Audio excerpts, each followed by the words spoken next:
மீண்டும் மோடிக்கு ஒரு ஜாக்பாட். என்ன நமக்கு நுணுக்கமா எல்லாம் தெரியல.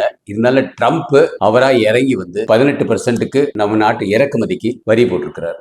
அது பரவாயில்ல. ஏன்னா அவங்களுக்கும் ஏதாவது வேணும் இல்லையா? இது பெரிய லெவல்ல நம்ம திருப்பூர், கோயம்புத்தூர் சுத்தி இருக்கிறவங்களுக்கு லெதர் தொழிற்சாலை, இந்த பர்ஸ் பண்றவங்க, தமிழ்நாட்டில் இருக்க நிறைய பேருக்கு வந்து ஏற்றுமதி பண்றவங்களுக்கு பெரிய பெரிய ஒரு வரப்பிரசாதம். மோடியை வச்சு எல்லாரும் அரசியல் பண்ணிட்டு இருக்கோம் இங்கே தமிழ்நாட்டில். பட் உலகமே அவரை போட்டிட்டு இருக்கு. 5 நாடுகள் இப்ப ஃப்ரீ ட்ரேட் அக்ரிமெண்ட் சைன் பண்ணிருக்காங்க. அது உங்களுக்கு தெரியுமா? ஃபர்ஸ்ட் வந்தது நம்மள பல ஆண்டுகளாக அடிமையா வச்சிருந்த பிரிட்டன் தான் ஃபர்ஸ்ட் வந்தாங்க.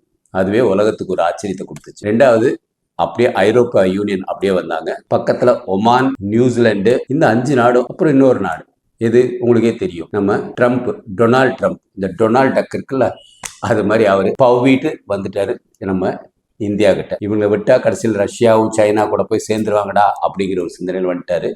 அதனால மோடிக்கு ஒரு பெரிய ஒரு அதிர்ஷ்டம். இந்திய பொருளாதாரத்தை ரொம்ப வேகமா மாத்தி எழுதுறாரு.